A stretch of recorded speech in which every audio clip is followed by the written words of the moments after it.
Hello and welcome along to WD18, the Watford fan channel. Under the lights on this Tuesday evening. No Watford to talk about in terms of on the pitch, but off the pitch, they've been busy. They've been active, well, in terms of rumours anyway. We're going to touch on all the transfer rumours that have been linked to Watford today on today's episode. Big one this evening. Okay, we're joined by Sam Yuko. We're joined by Charlie Zera with myself, Jacob Coleshaw. Sam, what's how's life at the minute?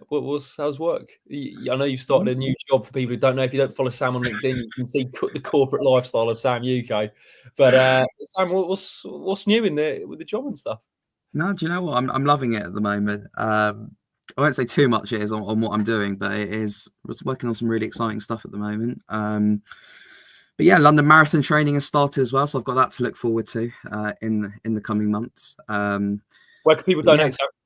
Oh, I'll leave a link on my Twitter quite soon as well. But raising money for a really important charity in the Jewish community as well, where helping people in the community who basically need supported living as they get older, people with Down syndrome, autism, and whatnot. Basically, they're given supported living and ways of living basically as they get older in life. So it's a great charity, and I'll post a link on my social media as well if you want to donate. But in terms of Watford rumours, yeah, what's the saying about London buses? None come along for a while, 2 come along at once. In the case of Watford, it's about 10 at once, like we've seen today. To be honest, Sam, firstly, top man for doing that marathon, great cause. But also, you've also just reminded me of TFL, and less said about them the better today. My word.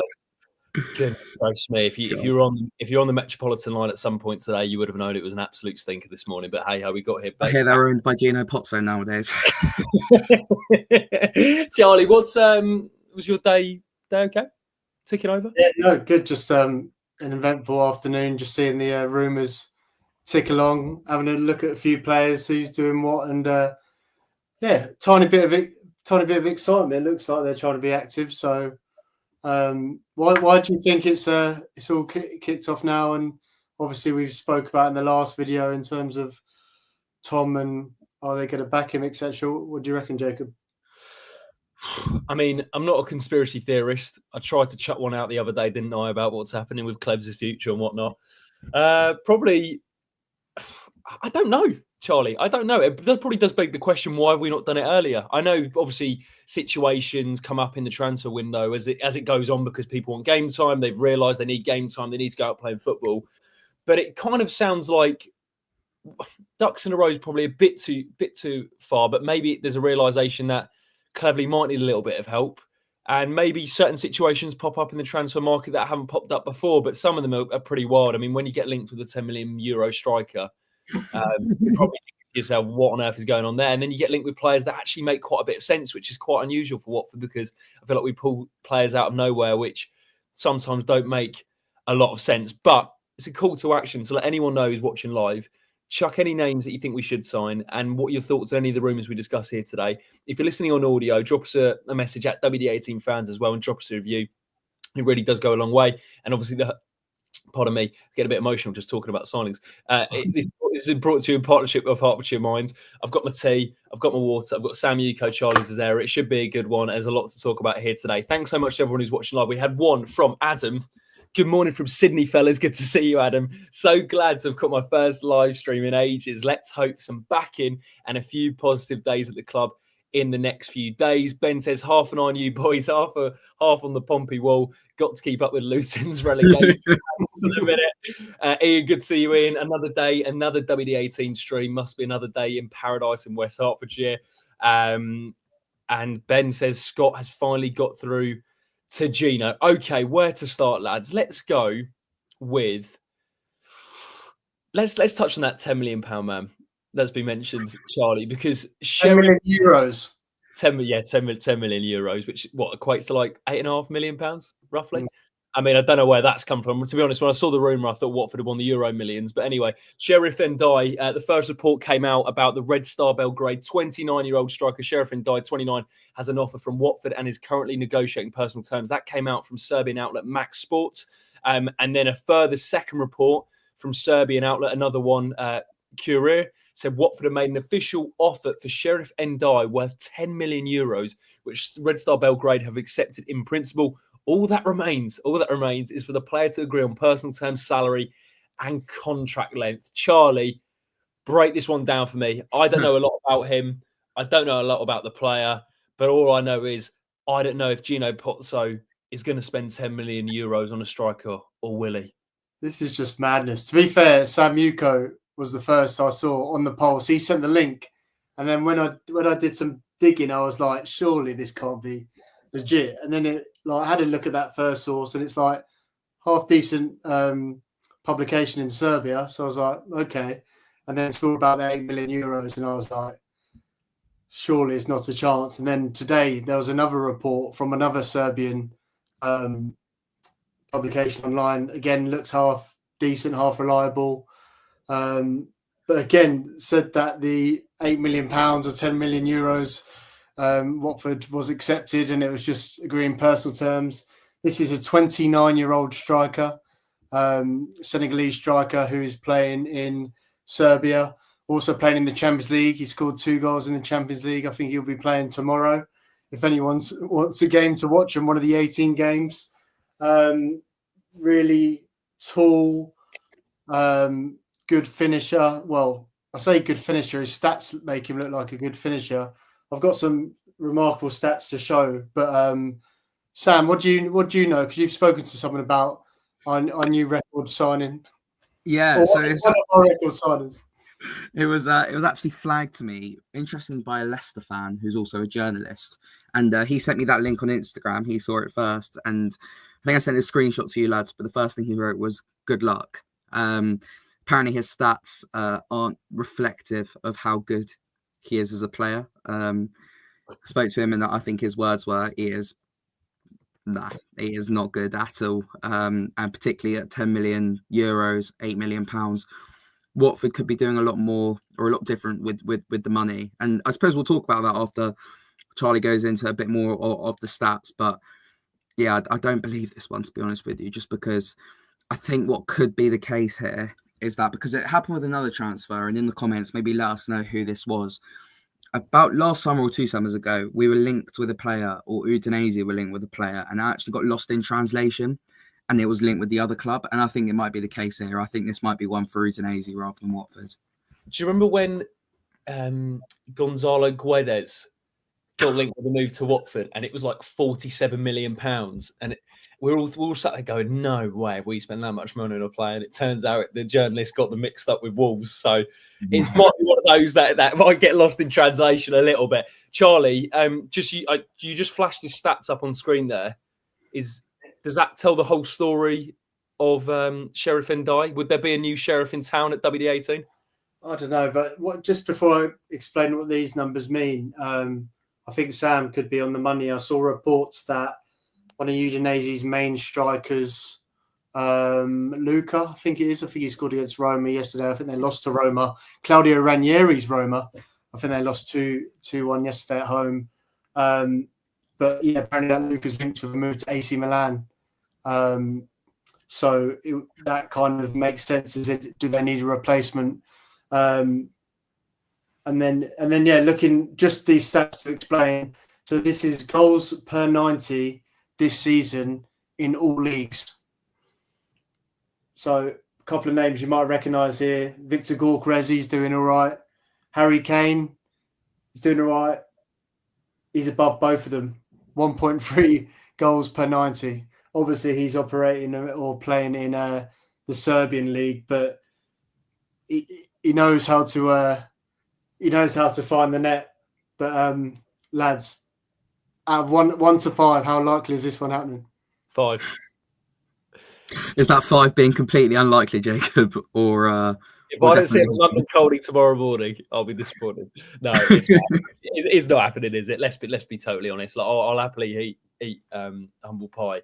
But if you actually look at Udinese's striker situation, as you say, Charlie, what is amazing, right? And I don't watch a lot of Udinese, but I read up on their striking situation. So Lorenzo Luca, as you say, has been playing a lot for them. But their main man this season, and the man that's been loved by the manager, Runyaich, is Keenan Davis. Player of the year. Playing a lot of football for Udinese, but he is injured.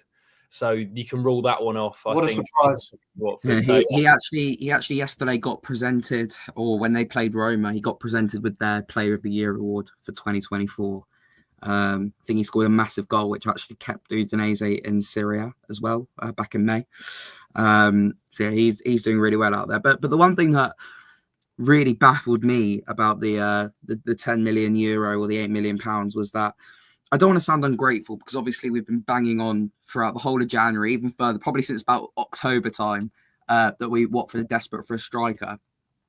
Is that I think at the same time, I'd much rather sign probably 2 or 3 players at a smaller price than just one. Spend pretty much, well, you'd imagine that would be the whole transfer budget on one player. And I looked today at Matt Grimes, looks like he could be leaving Swansea. There were rumours again floating around that Cipriano could be off to the Championship. Watford weren't the club linked. And we've spoken about various other players. We've been pinging in messages on our group chat over the last few days that Hull seem to be signing half the world at the moment. Commentary linked with loads of players.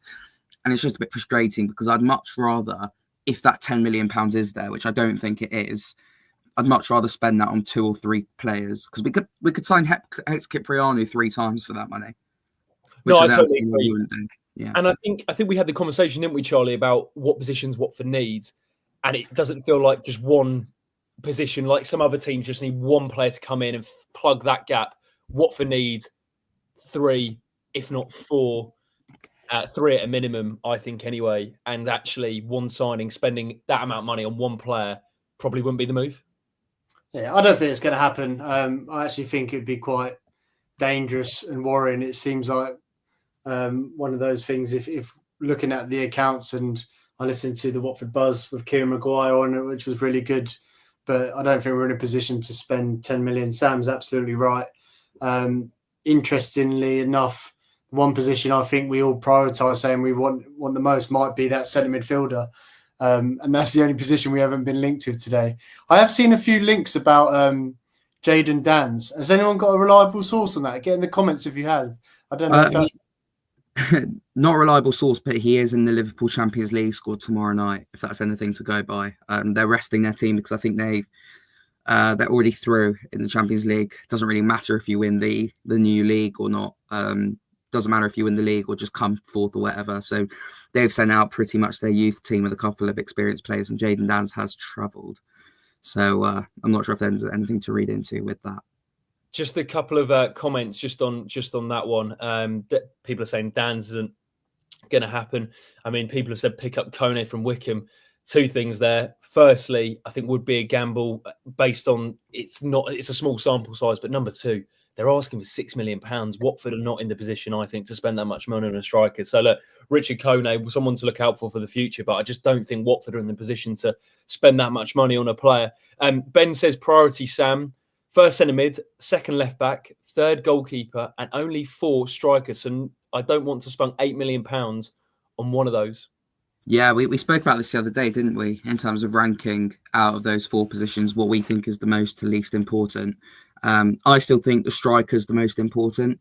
I know the central midfield role is, I mean, it's probably of equal importance, isn't it? I just, particularly the other day, it really, really dawned on me seeing almost up close someone of the physical presence of Ellis Sims, that even when he's not scoring goals, he's able to hold the ball up and cause a nuisance for other defenders. And I feel like we're really missing that when we're, as a counter-attacking team, when we're in transition and the ball's going towards Bio, it just doesn't stick up there. So for me, I think it would completely change the way we play if we have a striker, and I think we'd see a huge difference straight away. We mentioned Richard Kone, Ishmael Kone, as Ben said, he's been linked with a move to Werder Bremen, Valencia as well, currently at Marseille. There was some sort of chat with Watford fans, including ourselves, about whether we could potentially get him back on a loan deal, but that one hasn't materialised. Just to throw this over before we get on to the next room, any updates on Cipriano? As someone rightfully mentioned in the comment section, Stuart Scott, Cipriano's starting on the bench for Peterborough tonight. Fans have been moaning about his performances of late. He's been linked with a move. Charlie, he just seems like an obvious go out and get, but almost too good to be true when you look at all the boxes he ticks. Yeah, it just always gets brought up, and it just feels like it's never going to happen. Like, we've all sung his praises and said how much of a good signing, but we're Watford. It's obviously too obvious to make it happen. So who knows? Gino works in wonderful ways, so who knows? They're a mess at the minute, by the way. I don't know if you saw the other day the is it Sir Alex's son? I can't remember his name. Out there. Not sure if you saw his post-match chat interview the other day, but very reminiscent of one that Chris Wilder did when he was managing us against Cardiff. Basically called the entire team spineless. And I think he said it was the softest Peterborough team he'd ever managed, or something like that. And he's been there for a while, so all is not well there. So Hector, if you fancy getting out of there and coming to an even bigger circus, you're more than welcome. Good way to get the players on the side, Darren? But there we go. We move on to the next rumour, Charlie, and that is a man called Egil Selvik. Now, he's recently just joined Udinese, so in terms of likeliness, I see there being a bit of substance in this one. Once again, reported by Luca Bendoni from DiMarzio. And Luke has gone on to say a move to Watford is a concrete possibility for Norwegian goalkeeper Egil Selvik, who joined Udinese just 2 weeks ago. He became the first Norwegian player, or will, if he does play for Udinese, to play in Serie A. The clubs will be ready to finalise, but the player is yet to give his green light to the deal. So, Charlie, this seems like one where Watford, obviously Udinese, it's like that Spider-Man meme where they're both pointing at each other. They've agreed that Watford and Udinese, there's going to be a deal there. But it just feels like it's a matter of time whether the player wants to do it. At this moment in time, though, Charlie, Udinese have 5 goalkeepers in their squad. So they have enough goalkeepers without a shadow of a doubt. How likely do you see this one to happening? Maybe the most likely. I'd be really encouraged by this one if we got it done. Just looking at his profile, he played in Norway's last 2 games for the international team. I think he was one of the best goalkeepers in Norway for his previous team. I don't know exactly what their name is. I know Norwich were after him. I can quickly show some stats as well. Let me zoom in here. So this is his stats in Norway last year. So you can see, and the bar graphs kind of how he compares to the other goalkeepers. So again, we know the standard's not that high, but saves right up there. This is the interesting one for me. Goals prevented. Goals prevented basically means kind of the saves they make compared to the XG chance. 9.15, which is huge. Clean sheets, 8 to be expected. Penalty saves. He saved the penalty last year. And then this one, high claims.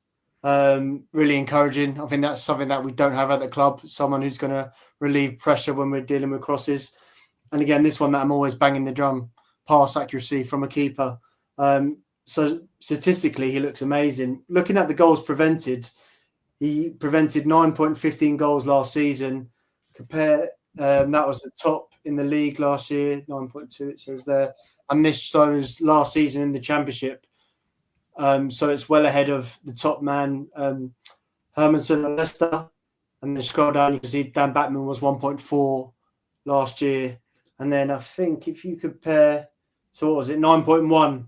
And this is top 5 leagues. So Monza's goalkeeper, Donnarumma, Mamardashvili, and he's got more than Unai Simon. So again, I know he's in that league, but the fact that he's now Norway's number 1, I think Udinese, and something that we've seen the Pozzos do quite a lot, they've seen that his contract's gone down. I think they got him on a free. He needs game time. Get yourself down to the Vic. I think that one makes a lot of sense, Sam. When you look at it, and actually I did a bit of a Charlie. I went on FB Ref, and I compared, and again, hard because obviously it's different leagues, but I looked at the same sample size between Selvik and Bachmann, and just some of the key stats for a goalkeeper, because it's quite an easy one to compare, really, when you look at both players.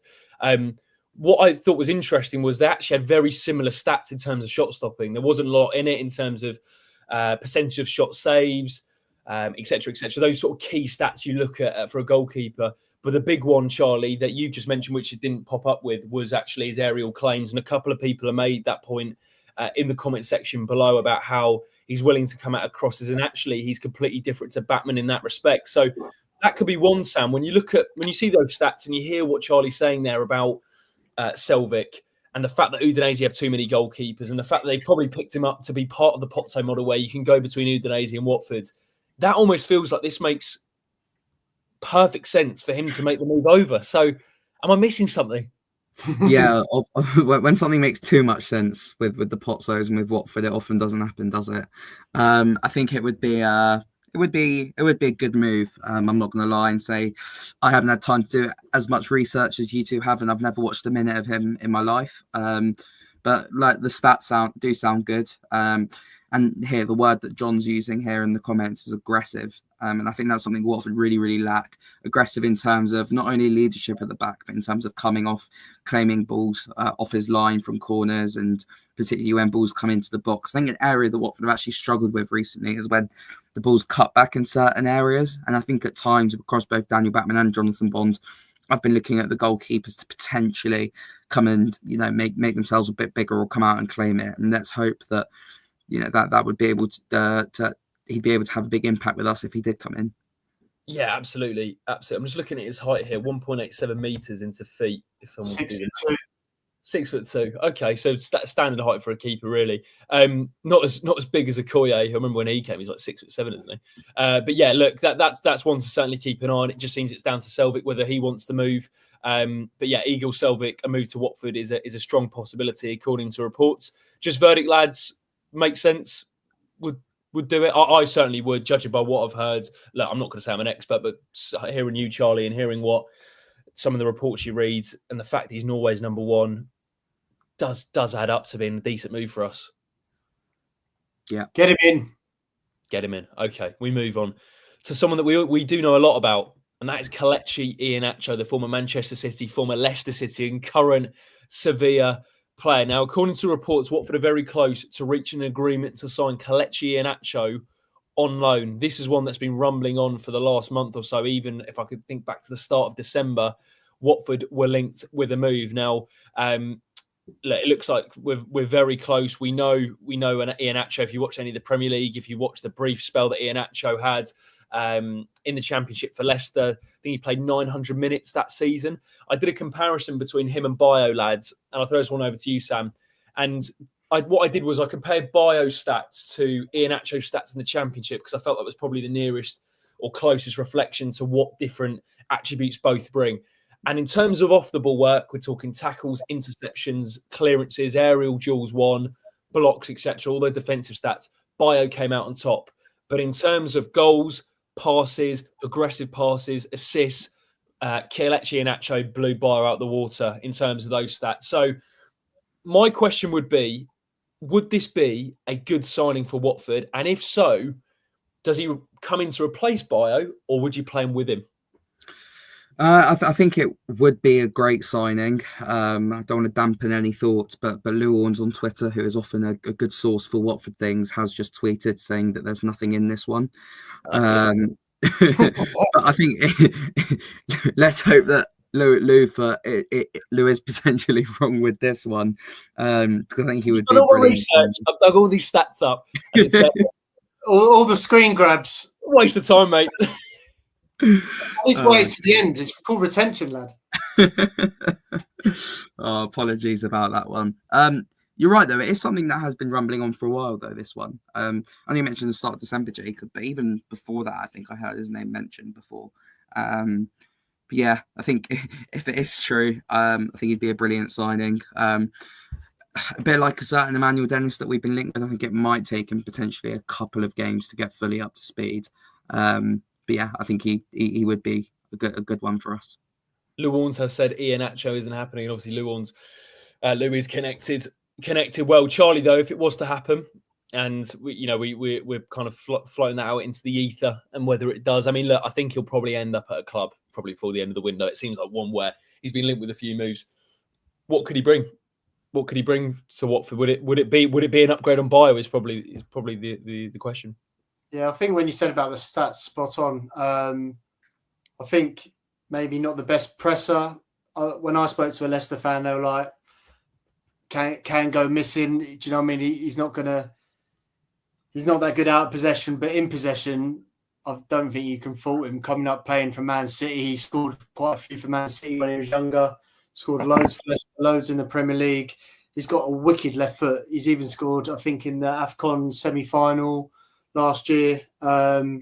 And then I kind of looked at what he did in the Championship last year, and he, although he didn't play that many minutes, Enzo Maresca, I think, had Vardy and Patson Daka over him. He scored a few penalties, but there was one move against, I think it was Preston, where they won 3-0, and he skipped past the player, played a ball from the outside of his boot, ran onto it, and almost scored for the rebound. It would have been an amazing goal. I think it would be a really good signing if we got the ball in and around him, because I think he'd be clinical at this level. Something that I think he's got that instinct of finding the right area, especially for crosses arriving in the box. The fact that Seville bought him in the summer. Seville now, do you know who's the former Leeds director? Victor Orta, is it? He's at Seville now. I don't know if he's got a good record of transfers or not. Leeds fans will probably be able to tell us more, but the fact that Seville have got him, who are a pretty big club, shows that he must have something about him. I saw before we started that Marseille were linked to him, which I was surprised about because Marseille have got quite a few. They've got Luis Enrique up front. They've got Neil Mopai. They've got that lad from Man United who won't be named. So I don't know why I'd go to Marseille. We've got a good connection with the Nigerians. Can't they put a word in for us? Troost or Iggy? Yeah, I think it'd be really good and a real statement if we got him in.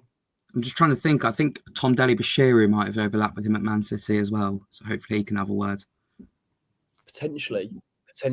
I mean, I'm a little bit... The only thing I'm a bit sceptical with this one, lads, I mean, I'm being sceptical about something that probably isn't going to happen, but is the idea and reality of Iheanacho slightly different? And because I think sometimes in football, I'm guilty of this, where I think of a player, what they've done at a previous club ages ago, and maybe get... And similar, I say a similar thing with Manuel Dennis, right, where we've kind of seen him play at a certain level for a certain club at a certain time, and we almost think he's like that all the time. And my only worry with Iheanacho is he hasn't played a lot of football recently, but I would probably say on the balance of probabilities, worth the gamble and worth bringing in.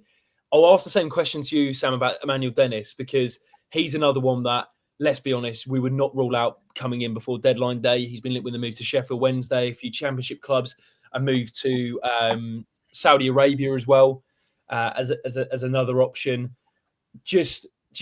Would that make sense for Watford, bringing Dennis back? No, I don't think it would. I love Emmanuel Dennis, and I think he's, the words Charlie you've used a lot, as box office, and I think he'd definitely come in and automatically he'd be an upgrade on Vacu and Bio. The only thing that I'm thinking here is that Tom Cleverley, I know despite those sentences, those club statements that came out over the weekend, is still under severe pressure. And if he's going to save his job, he needs a striker to come in who's going to hit the ground running. And I don't think Emmanuel Dennis is that player. I think realistically, we'd be looking at February, March, until we'd see Emmanuel Dennis at his best, because he hasn't played football since the last game of last season when he was still playing for us. So yeah, I think, again, like you say, Jacob, using your words, I think the idea of Emmanuel Dennis coming back would be good. The reality, I think we'd probably get 10 good games, and then it's a fit. Even within that, we know his injury record. Keeping him fit would be difficult. But I think he's a really good player. And if we did get a fully fit Emmanuel Dennis, he'd walk straight into most teams in this league. One thing I'd say, which is Iheanacho and Dennis, I think are different cases, is Dennis hasn't been in any squads, played any football at all. Iheanacho has been on the fringes. He's come on. He scored 3 goals in 2 games in the Copa del Rey. So I think he would be a bit more match sharp, and Dennis would take weeks. So I know what you're saying, and sometimes there's a comment about, we want players who are going to hit the ground running, but anyone that we're going to sign is likely that they haven't been playing. So there's always an element of that sharpness isn't going to be there because we haven't got the money to buy someone, or we choose not to. So I just think that each case is kind of case by case. I mean, for all we know as well, like you say, Charlie, that it's unlikely that Emmanuel Dennis has been training at Nottingham Forest, potentially in under 21s. For all we know, he's going to have to do his own mini pre-season as well, and potentially a stint in the Watford under 21s if he did come back. Like I say, I think if we signed Emmanuel Dennis tomorrow, I think it would probably be 3 weeks to a month until we actually saw him. And by that point, Tom Cleverley might not even be in a job at Watford anymore, is the reality. And if we're going to save his job, it's got to be someone who's going to come in and hopefully deliver as soon as they can. Interesting. Let us know your thoughts on on Dennis. Where are we ranking Egil Selvik, Iheanacho in terms of likeliness so far? Selvik, it's got to be. The only thing is, I wouldn't be surprised if Udinese buy Ndiaye and then loan him straight to us. That could be a potential move. The one I would like the most is Iheanacho, but unfortunately, that might look like it's not happening.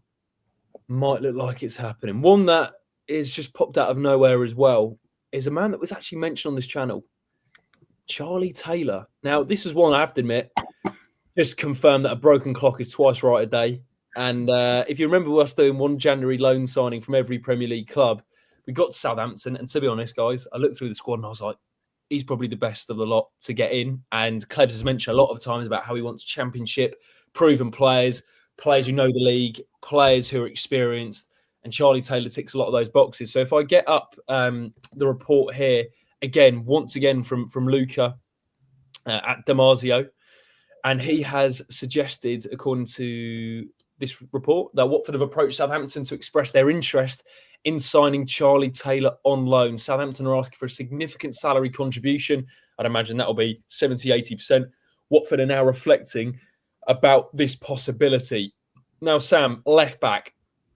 We mentioned sort of this was a position that Watford needed to look at. We know your thoughts on Yasser Larouci, where our options there aren't particularly great. I went on the comparison between Charlie Taylor and Yasser Larouci on the statistics. And basically, every single stat, Charlie Taylor is above Yasser Larouci in terms of performance, in terms of passing, in terms of defensive actions. I think this would be a real upgrade on what we have. And again, when we talk about ticking all the boxes that Cleverley wants, he fits that bill. And someone that I'm sure Cleverley's probably been banging on Gianluca Nani, Gino's door, Scott's door, saying get him in because he's available and he's not playing at Southampton. I guess my question to you, though, would be, Sam, would that mean us having to play a back four now because he's not wing back? Yeah, no, you're spot on with that. I think it would probably see the long term, or not necessarily the long term, but we would move to a back four potentially to facilitate Charlie Taylor. I think, as you say, it makes so much sense. I think this is a player that Tom Cleverley would have identified, and potentially because of that, it's going to be a difficult one not difficult one to get done, but I can't see Pozzo wanting to get it done necessarily. I think it would be a really, really good signing. It would make sense. And let's hope we can get it done. Because Charlie, I remember when I brought the name up on that video, you were pretty keen on that idea of bringing Charlie Taylor in. My concern, though, mate, is that I think other championship teams will probably look at him and think we can get him in. So, and you've mentioned before how about how loans from Premier League clubs, sometimes players don't want to give them to Watford. So there could be a case of that? Yeah, I think there's two things at play. One, with these loans, you always, part of the deal is how much of the wages getting paid, whether that's, obviously the Premier League clubs are going to want the teams to pay the full wages. So depending on how much money you've got, that's what you'd want to do. But I think it'd be perfect, exactly what we need. It was a good shout. It was a good shout from you. It just depends if we can fight off competition. I think Lucas said that Hull might be interested in him as well.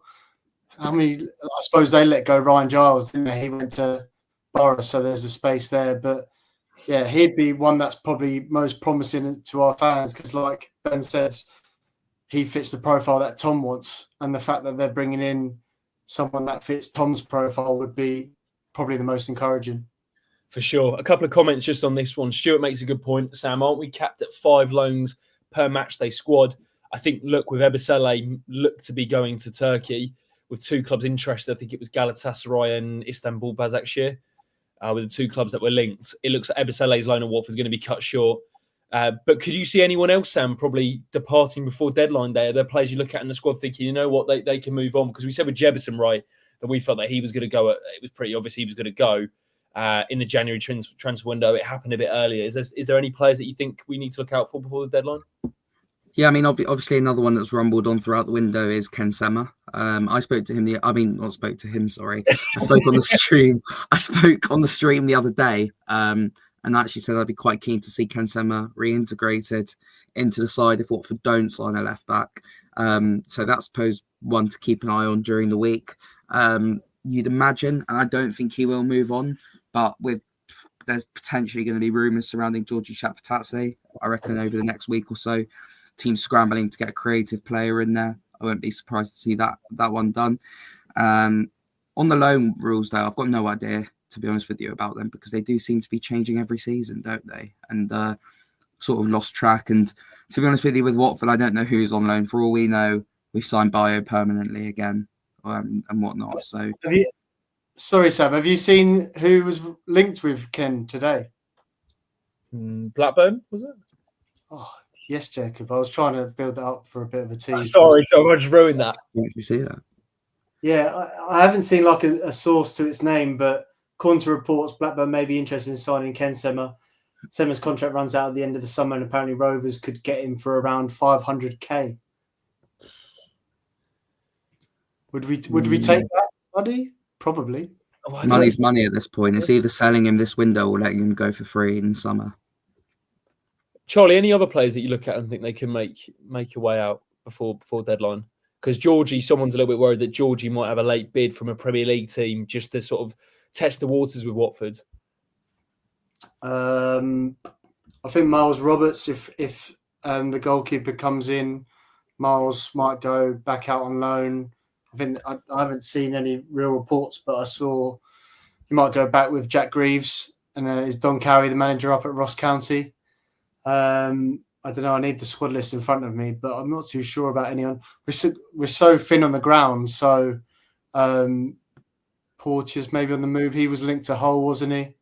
I thought he played pretty well against Coventry, and he's the kind of player and experience that you'd want to keep around the squad. Yeah, good maths. Get rid of Sema, pays for Taylor's wages for the rest of the season. Yeah, I'm not too sure. Is there anyone I've missed? Have we got a squad list up to see if there's anyone else who might go? I think the ones that I think Porteous has been linked with a move away. Sema's been linked with a move away. George is always going to have interest because of the player he is. I haven't seen any others, Sam. Ince maybe making a late move if like a League One team came in, maybe. I don't think Tom would want to get rid of Ince. I think particularly in terms of championship experience, whether you like Ince or not as a player, like I wouldn't have him starting. But I think in terms of what experience that Tom wants in the dressing room, I can't imagine if he's given the choice, he'd sanction a move away for Ince at this point in the window. We were linked with a Spurs winger as well, I've just been told. So according to reports in South Korea, Tottenham forward Yang Min Hook has interest from numerous championship clubs, including Watford. QPR are front runners to secure a loan until the end of the season. So that might be one just to keep an eye on as well in terms of the Watford transfer market. Just another couple of names I wanted to throw out there, lads, and let us know in the comment section while we've got 200 people watching live. If you could leave a like on the video. If we get to 100 likes before the end of the stream, that would really go a long way. Subscribe to WD18, comment down below your thoughts as always. And if you have just a spare minute on your Tuesday night, Wednesday morning when this will go out on pods, drop us a review. It does go a long way. Sorry to bang that drum once again. I wanted to ask you, lads, about a couple of names. So we mentioned Emmanuel Dennis, Charlie, Daniel Barlaser, Sorba Thomas. Yeah, no, just a couple of names I saw. And for everyone watching, we might have someone joining the chat who could be a special guest, so stay tuned. But yeah, Dan Barlaser plays for Middlesbrough. They signed him from Rotherham, and I saw quite a respected journalist, is it Darren? I can't remember his second name, reporting that he was made available for loan. I think apparently Derby are interested. But again, he ticks the Tom Cleverley experience. He's not even that old. And he was someone that Middlesbrough took a punt on. So I think he would be perfect for that experience centre midfielder. And then, yeah, the same reporter also said about Sorba Thomas, who has moved to Nantes, I think, in France. From where was he playing? He was at Huddersfield. And then he went Blackburn, didn't he? You think he went to Blackburn. I don't really know where he fits because he's like a right wing back, isn't he? So we've got quite a few of those. But Yeah, Dan Barlasso, I think, would be one that I'd be really keen to get in, but it's going to be interesting now. I think today, keep an eye on social, the amount of activity, not just us, loads of clubs. And I think Tom Cleverley made a real point of it in a couple of press conferences ago, where he said, we know with these transfer windows that it all goes down to the last week when one player moves and it kind of is a domino effect. So we could be in for a busy couple of weeks. I enjoyed this comment. All this talk will end up signing Pontus Dahlberg again. Someone did say, Sam, Benjamin Wheeler, good to see you, Benjamin. Is there a chance Tom Cleverley would want to try and offload Sissoko? Maybe via a loan back to Nantes. Probably wishful thinking. Ben makes the point. Musa would have to agree just to retire. Don't see him going anywhere. He's got another year on his contract, Sissoko. Can you see anything in that, Sam? Praying to the football gods that something could be in that. No, I don't think it would happen. I mean, he's on a 2-year deal, so he's maybe here for even another season next year. But yeah, I mean, I had a look at that picture again earlier that we showed on Sunday's stream of the look that Tom Cleverley gave Musa Sissoko at full time, which was amusing. A lot of heat as well under Musa Sissoko over the last couple of days. I think they spoke about this on the Watford Buzz podcast as well, Jordan and Tom. Great work that they do on the players who potentially weren't. I know Matty Pollock spoke about not wanting to move when the players were clapping the fans towards the end of the Coventry game, at the end of the game. But a couple of players were very quick to either be at the back or straight down the tunnel. I think Sissoko is meant to be our captain, was at the back, and I think it was Larousse, Chakfatadze and Ince who went straight down the tunnel at the end.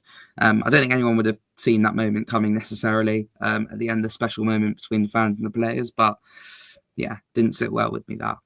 Just on another comment that Benjamin made, Charlie, I've not seen any rumours about it, but would we be against trying to get Chalobah back?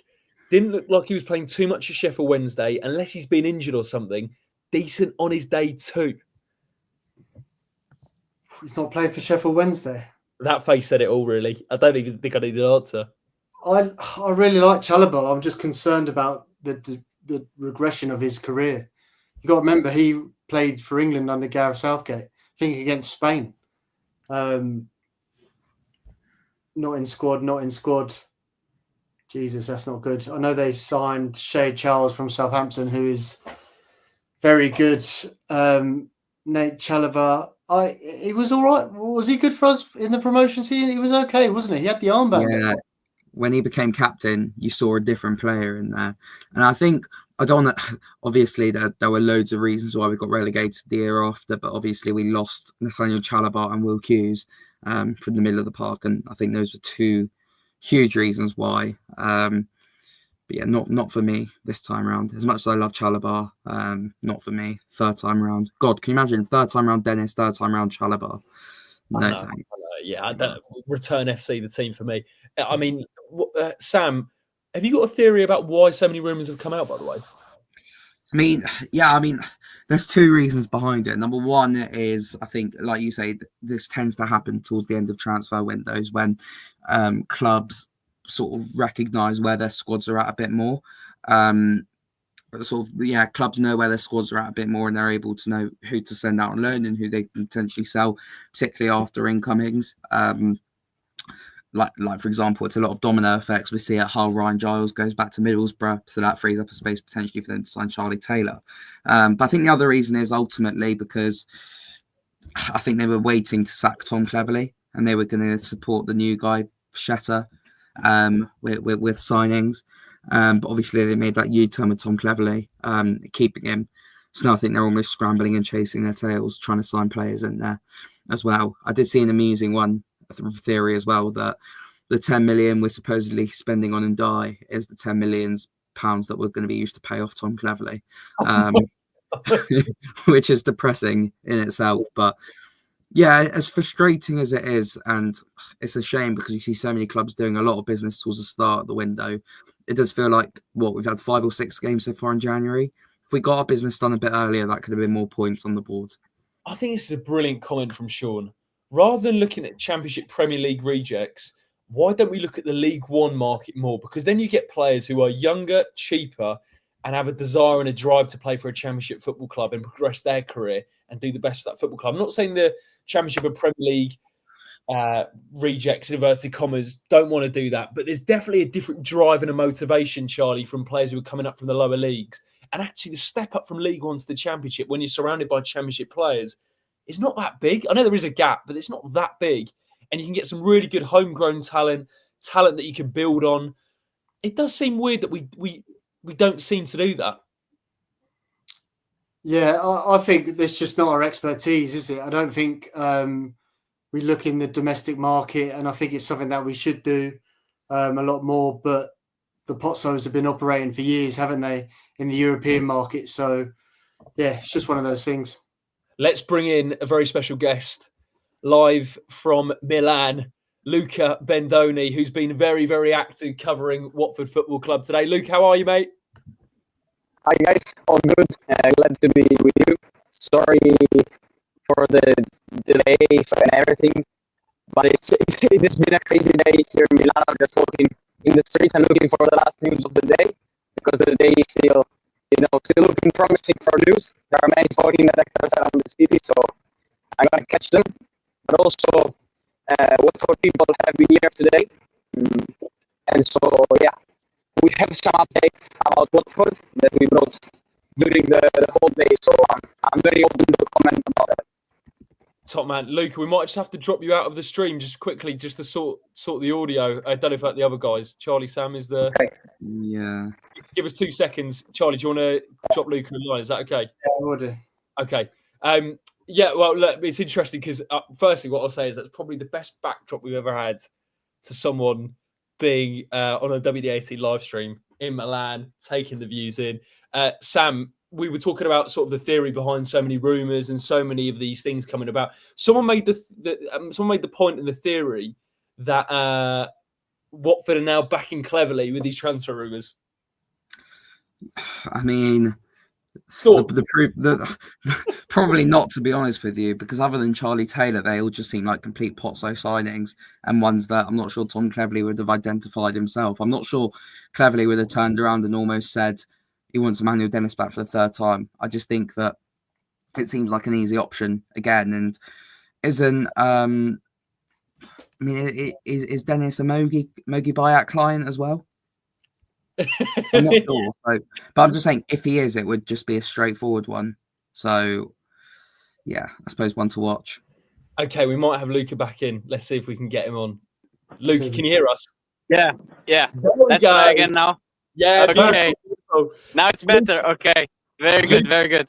Luca, just give us just a quick intro on what you do, who you are, and just let the viewers know. So my life is about running around the city of Milano looking for news for Sky Sport Italy, basically.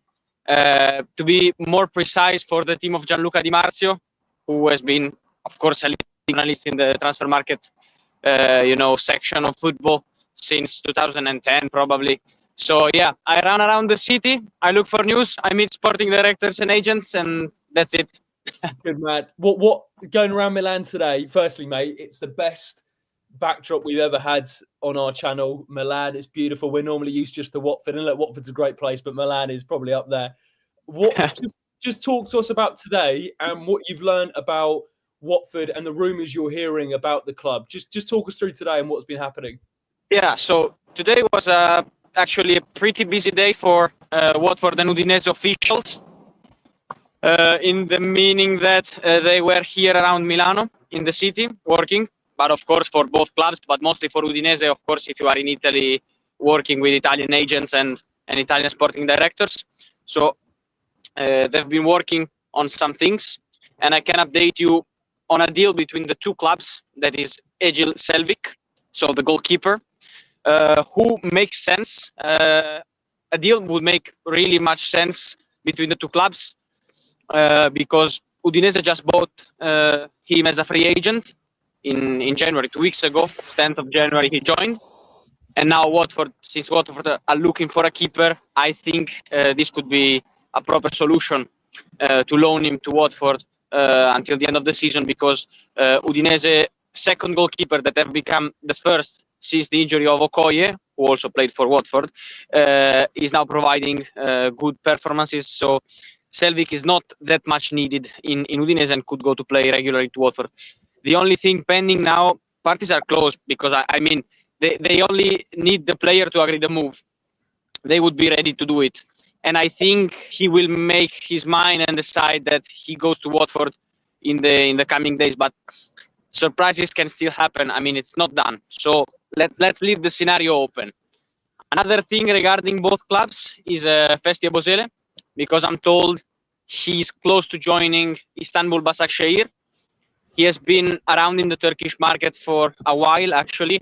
Galatasaray also made a verbal offer last week, but he's not going to Galatasaray. I'm told he's close to Başakşehir on a permanent transfer, should be in the region of 3 million, 4 million with add-ons, something like this. And the injury, I'm told, is less than a month, 3 weeks. So it's not that bad, you know, even if many people were, of course, saying that. Oh, he's left us on a cliffhanger. Yeah, come back. So did he said that Festia Bosele is likely to be going to Turkey in a deal worth 3 or 4 million. 3 million Istanbul Başakşehir.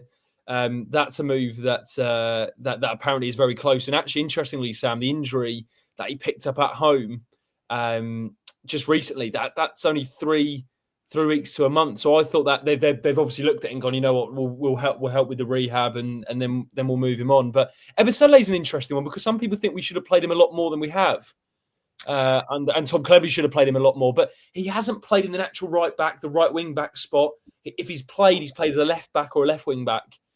He's a weird one, Ebisele. How do you think he'll be remembered at Watford in the brief time that he's had remembered, I think it's going to be more in 10 years' time going, cool, do you remember Festia Bosele almost in the same mold as... Exactly. I mean, obviously he scored that goal against Derby, but I think Tom Cleverley has this view on right backs. I think he prefers Jeremy Ngakia, someone who's a bit more defensive minded, to someone like Ryan Andrews or Festia Bosele, who potentially want to get further forward a bit more. Yeah, absolutely. We can bring Luca back in. Luca, you okay? Sorry, guys. Sorry. That's because the StreamYard is eating my battery, so that's the problem. but we won't take too much of your time. But you were just saying about Ebisele, it's close, 3 million.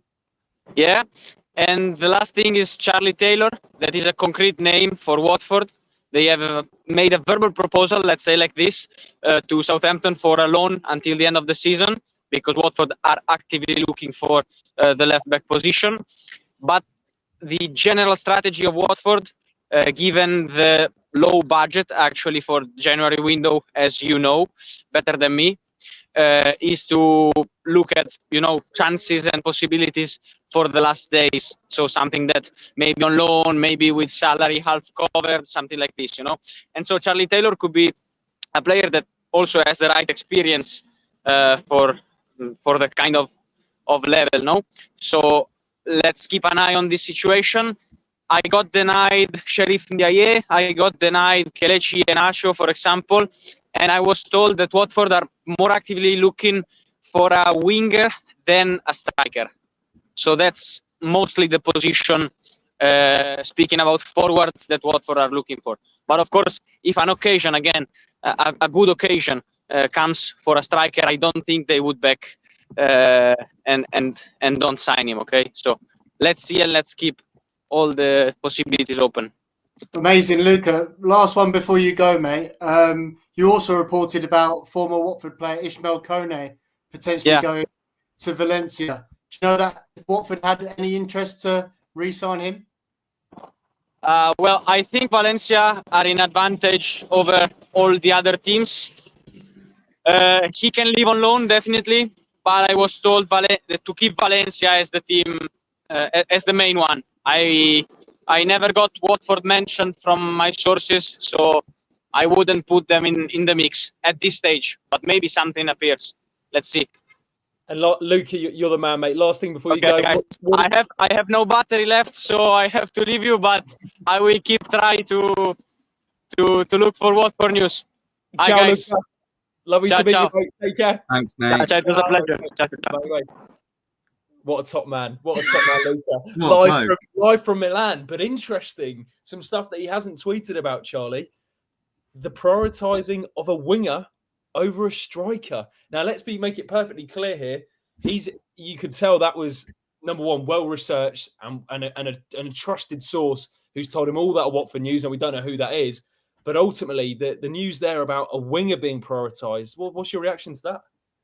Just before I get onto that, he also denied Ndiaye and Iheanacho, didn't he? That's an hour we won't get back. No, but it's good that we've got it from a reliable source. And as for the winger to the striker, which is really surprising, makes me think two things. One, Quadro Bar's injury could not be good. Is that the area that we're looking to fill? Is it that Tom is really keen on the 4-3-3? Who have we got as that right winger now? Bar isn't in place. To be honest, who have we got as a left winger? Vata? Yeah, be Rocco, wouldn't it? Yeah. Charlie, So Sam. Sorry, Charlie.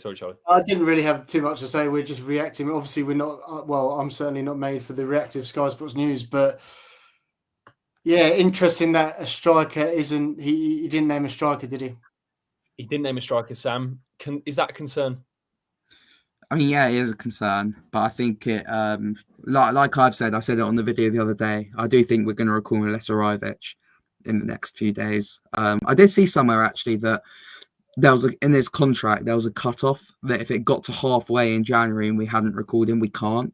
So I'm not sure if there's anything true in that necessarily, or if we're selling him full-time. But like I said as well, it doesn't necessarily shock me with the winger. I wouldn't do it, but I also said that I could see Michael Adepoku being involved now for the rest of the season.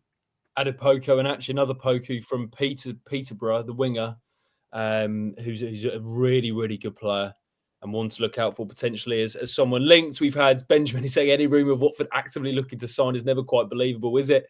Ben says with both Bar and Ebeselli leaving, we only have Vata Georgie, who's better used elsewhere, and Ken, who has been told he can leave.